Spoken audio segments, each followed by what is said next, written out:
दरोगी है। बड़ी अफसोस की बात है आजमगढ़ में बड़े भैया को एक भी सखा संतान नहीं हुआ है और मेरे पास एक पुत्र जिस पुत्र का नाम हीरालाल है। जिस दिन हीरालाल जन्म लिया मैंने उसी दिन कहा कि भैया ये पुत्र मेरा नहीं है, ये पुत्र आपका है। उस दिन से बड़े भैया ने हीरालाल बेटा को पढ़ाई लिखाई देखभाल मैं सारे भैया और भाभी पर मैंने सोच दिया हुआ। मैं जब तक मैं जंगलों की ओर सैर नहीं करता हूं, घूमता फिरता नहीं हूं, तब तक मुझे अच्छा नहीं लगते। सबसे पहले मैं द्वारपालों को बुला करके और भैया के बारे में पूछ लो। इस वक्त भैया राज दरबार में है या कहीं ये 14 कोस की राज आजमगढ़ है, कहीं घूमने के लिए चले गए। मैं सबसे पहले मैं द्वारपालों को बुला करके और अपने बड़े भैया के बारे में मैं पूछ लेता हूं।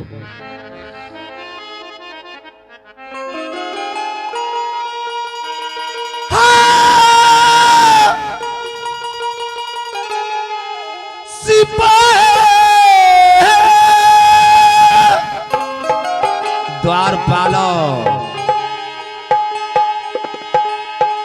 अरे याबा याबा अरे याबा रे बाबुआ अरे बोरो नादर दिखावा जय हो।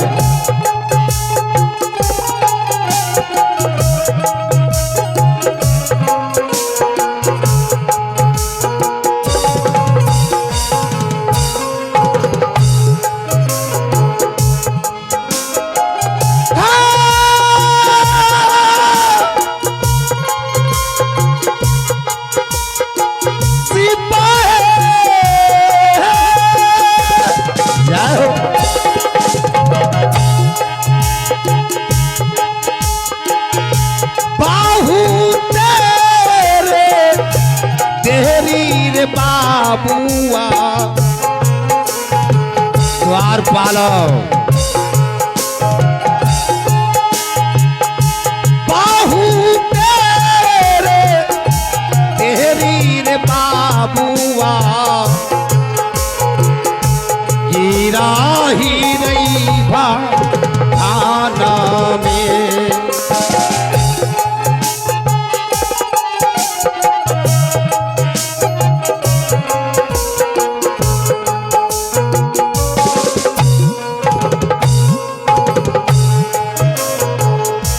करमूल लगाता ये हो सिपाहिया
गुजरिया जो गुजरिया फिल्म जो गुजरिया।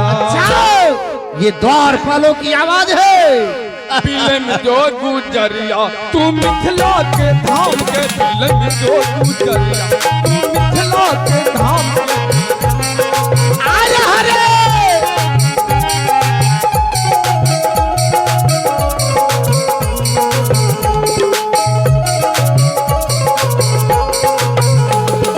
छोटे छोटे घर बने लो नदी के किनार के छोटे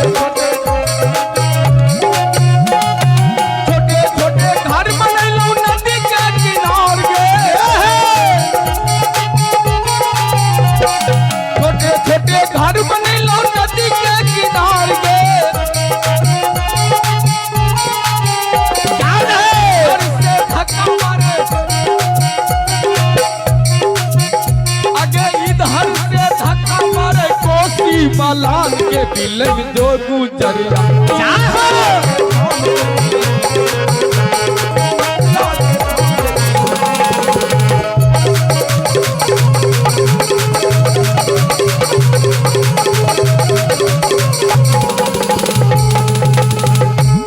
द्वारपालो प्रणाम महाराज प्रणाम। खुशी रहो। क्या आज मैंने राज दरबार में जब प्रवेश किया तो एक ठो भी मुंशी दीवान और ना कोई मुझे दरबारी दिखाई दिया। क्या कारण था कि आज तुम लोग राज दरबार छोड़ करके कहीं घूमने के लिए गए थे? महाराज बोलो। आज जितने आपके दरबार में मुंशी दीवान सिपाही है महाराज, अच्छा, वो आज सभी मिलकर हमारे नजदीक आकर रोने लग गया महाराज। तुम्हारे नजदीक? हाँ महाराज। सुनो, ये बात तो सच है कि तूने इस राज दरबार के बड़े मुंशी हो, जी जी, बड़े सिपाहियों हो, हाँ महाराज, जितने भी दरबारियों हो, उसमें तुम्हें बहुत बड़ा पद दिया हुआ है। हाँ, किसी तरह कोई मुंशी दीवान को कोई तरह को अगर दिक्कत हो जाए तो सबसे पहले तुझे आकर को बताते हैं। सुनाओ कि क्यों आज तुम्हारे नजदीक मुंशी दीवान दरबारी रोना शुरू कर दिया? महाराज बोलो। जितने मुंशी दीवान सिपाही थे महाराज, बोला नाच ऑर्केस्ट्रा भागवत कथा हम तो बहुत देखे हैं, बहुत सुने हैं, अच्छा, लेकिन कबीर लीला कभी नहीं देखे हैं। अच्छा, ग्राम सिसौना में नाथो जी ने बहुत दरभंगा जिला से कलाकार लाए हैं, अनिल दास का और मनोज दास का। तो नाथ ऑर्केस्ट्रा तो हम बहुत देखे हैं, क्यों नहीं, लेकिन कबीर लीला कभी नहीं देखे हैं। अच्छा, इसलिए आज किसी तरह से महाराज के दरबार में आप मुंशी जी सिपाही साहब ड्यूटी करना और हम लोग को छुट्टी कर दो, आज कबीर लीला देखने के लिए। मैं समझ गया। जी महाराज। इसका मतलब जितने भी मुंशी दीवान था तुमने सारे दरबारियों को छुट्टी कर दिए हो। हाँ महाराज, ग्राम सिसौना में कबीर लीला हो रहा है, अच्छा है, सभी देखने के लिए चला गया है महाराज। ये द्वारपालो, अभी इस रात दरबार में तुम केवल अकेले ड्यूटी करते हो? हाँ महाराज। चलो बहुत अच्छा है। सबसे पहले अपने आजमगढ़ की समाचार तुम मुझे सुनाओ कि अपने आजमगढ़ में कोई ऐसा योद्धा चढ़ाई तो नहीं किया है? महाराज क्या आज आजमगढ़ में कोई मानव सूरवीर गंधर्व आंख उठा को देख लेगा महाराज, तब से पहले उसको हम आपको आंख निकाल लेंगे महाराज। क्यों नहीं द्वारपालो? जी महाराज, ऐसा होना चाहिए, क्योंकि महाराज इस आजमगढ़ में आने वाले की पांव के निशान तो मिल सकते हैं महाराज, अच्छा, लेकिन जाने वाले की नहीं।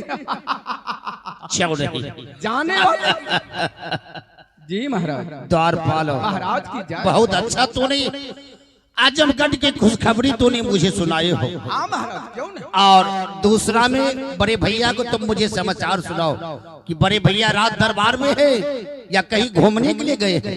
नहीं नहीं महाराज, राज दरबार में है बड़े महाराज। अच्छा, और भाभी का समाचार?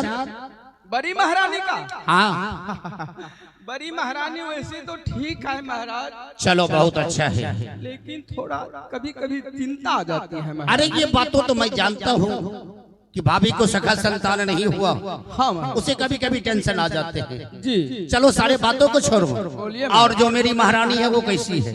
छोटी महारानी जी बहुत अच्छी है महाराज।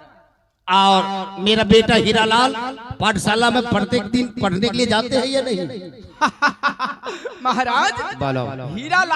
हीरालाल के बारे में आप बात पूछते हैं महाराज? हाँ मैं हीरालाल को बारे में बात पूछ रहा हूँ महाराज। बोलो। हीरालाल पाठशाला के बीच बहुत अच्छा पढ़ाई कर रहे हैं महाराज। चलो बहुत अच्छा है। आज जब हम पाठशाला के बीच गया महाराज, जितने विद्यार्थी था हीरालाल के पूछा जी कौन है, बोला मेरा सिपाही है। अच्छा जितने विद्यार्थी थे पाठशाला के बीच महाराज, मुझे ऐसे करके सलूट मारा महाराज। आओ। और हीरालाल बहुत खुश है महाराज। चलो बहुत अच्छा है। जितने विद्यार्थी है पाठशाला के बीच हीरालाल को बहुत अच्छा से मानते हैं। द्वारपालो महाराज की जय हो। चलो सुनो, बोलिए महाराज। मुझे तो ऐसा विचार हो रहा है जी कि मैं बड़े भाई से जाकर थोड़ा मुलाकात करूं। हाँ महाराज सही बात है महाराज, लेकिन अब बड़े भैया के पास नहीं जाऊंगा, क्योंकि आज मुझे विचार है कि मैं जंगलों की ओर प्रत्येक दिन मैं जाता हूँ। जी महाराज। आज कई दिनों से अपने बगीचा जो है, जो फुलवारी है, हाँ महाराज। मैं अपने बगीचा आज कितनों दिनों से नहीं गया हूँ। अच्छा महाराज। तो मुझे विचार है कि आज अपने बगीचा में चल करके थोड़ा मंदिर बहला लूं और फिर अपने राज दरबार आकर के और बड़े भैया से मुलाकात करूं। आज महाराज बगीचा जाइएगा महाराज? आज मुझे विचार है कि बगीचा चलने के लिए। तो चलिए महाराज, जो आपका विचार है उसमें हम भी शामिल हैं महाराज। चलोगे? चलिए महाराज। अच्छा है, चलो आज हम लोग अपने बगीचा की ओर चलते हैं। चलिए महाराज।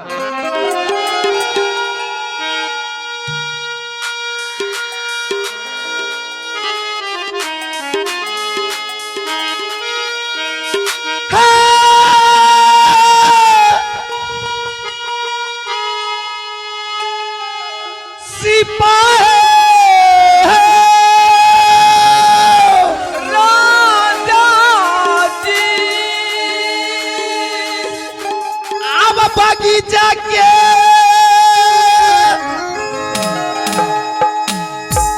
रहिया रही बा अबुआ आए रे।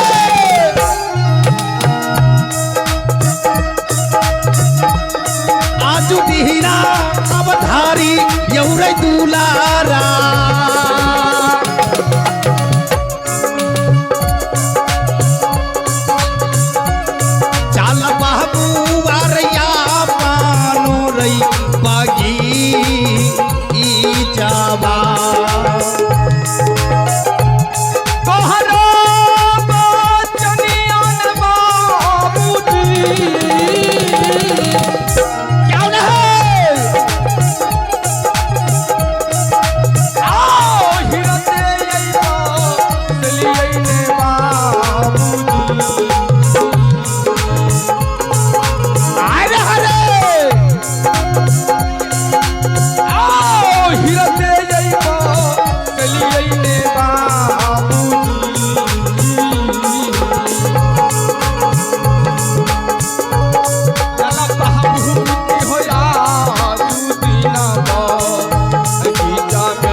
बाबू अरे या पानो रही बागी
प्रेमीजन,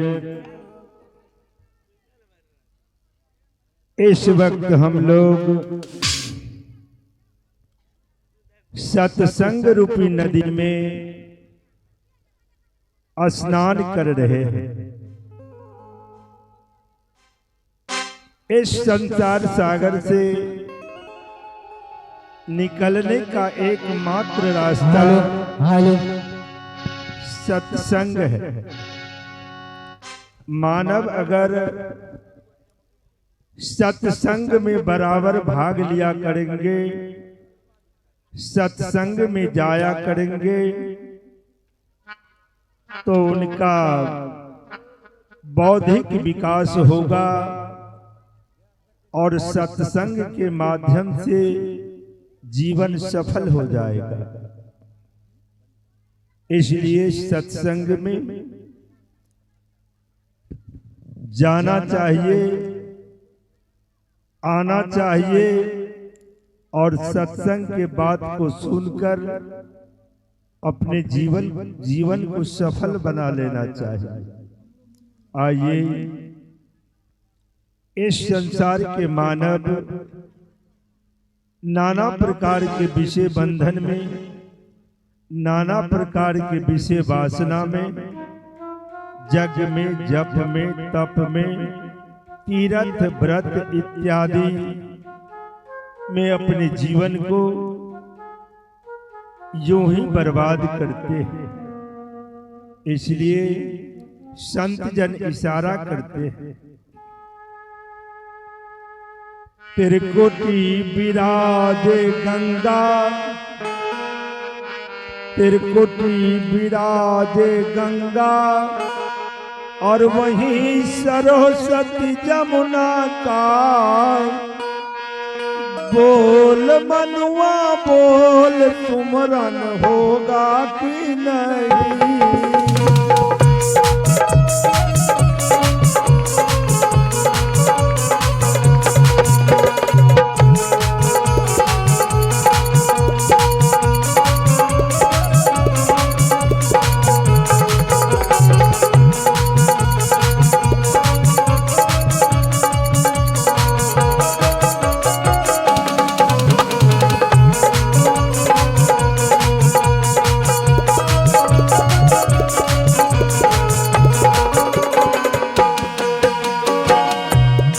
प्रेमीजन,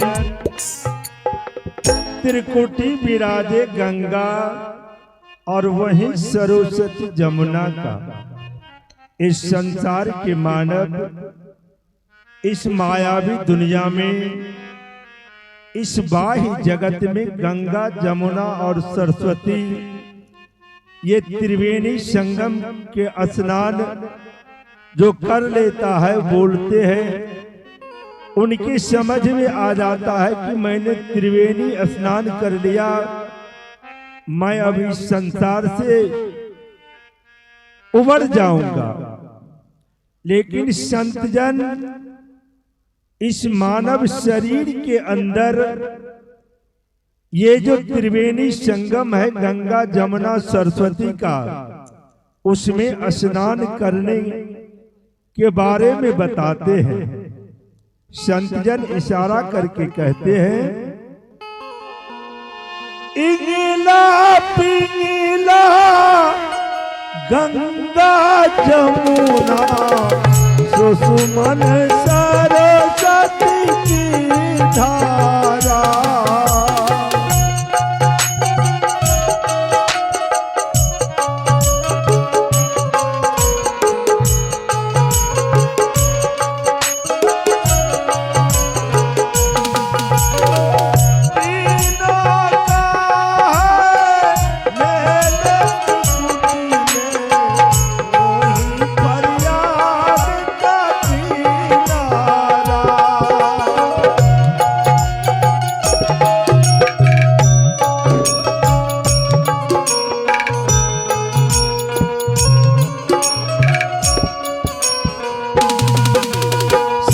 समाज प्रयाग का सत्संग, संत समाज प्रयाग का सत्संग सुनता कि नहीं।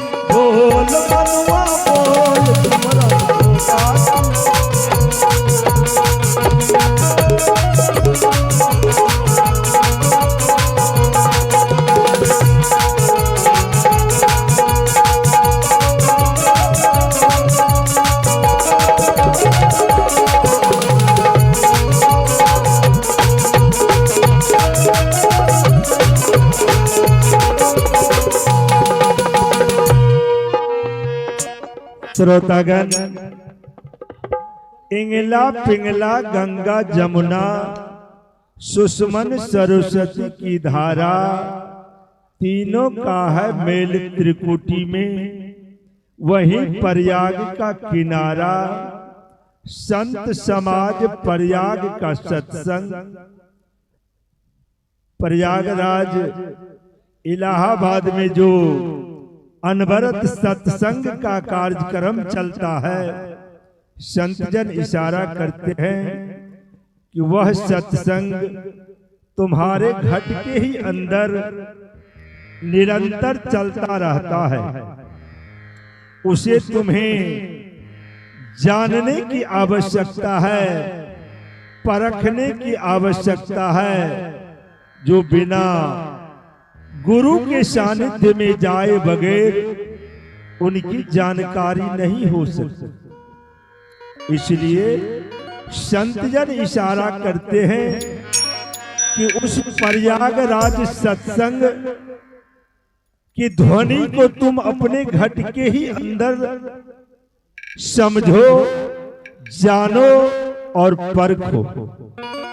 इसलिए मानव को चेताते हुए, चेतावनी देते हुए सदगुरु इशारा करके बतलाते हैं,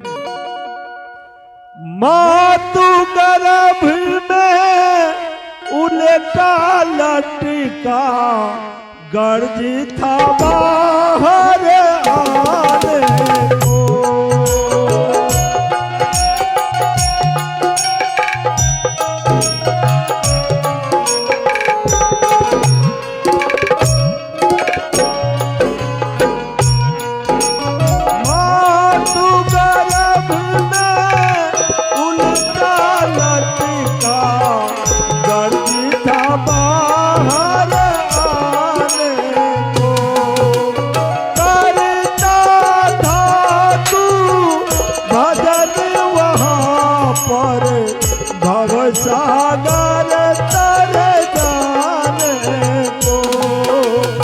जठरागिन का डर पाके, जठरागिन का डर पाके समझेगा कि नहीं, बोल बनुआ बोल सुमरन होगा कि नहीं, बोल बनुआ बोल सुमरन होगा।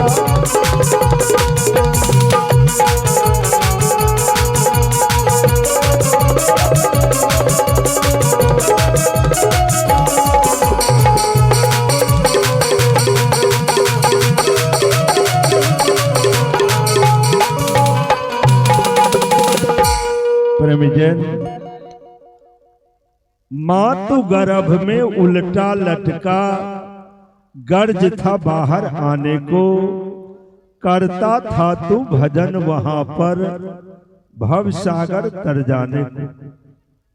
प्रेमीजन, माता के गर्भ में जो बच्चा रहता है, उस बच्चा का अवस्था, स्थिति कैसा रहता है, उसके बारे में संतजन बतलाते हैं कि माँ के गर्भ में बच्चा का स्थिति, दोनों टांग ऊपर और मस्तक जो है, मूड़ी जो है, मुख जो है वह नीचा रहता है। संतजन चेतावनी देते हैं मानव को, मातु गर्भ में उल्टा लटका, गर्ज था बाहर आने को। प्रेमीजन, मां के गर्भ में बच्चा का स्थिति बड़ी दयनीय होती है। बच्चा का दोनों टांग ऊपर होता है और मुंह नीचा होता है। माता जिस वक्त मल मूत्र को त्याग करती है, वह बच्चा के नाक, मुंह, मस्तक पर होते हुए बाहर निकलता है।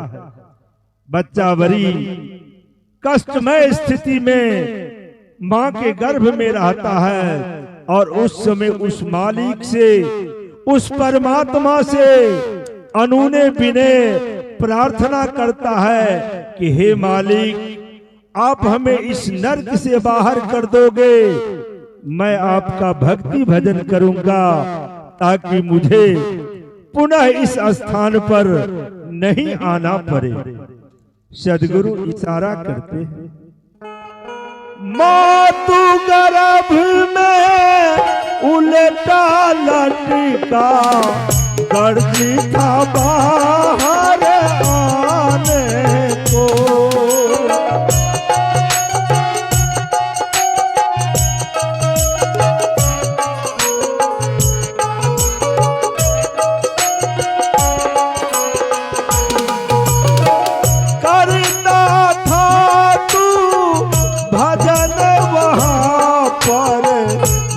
सागर तर जाने को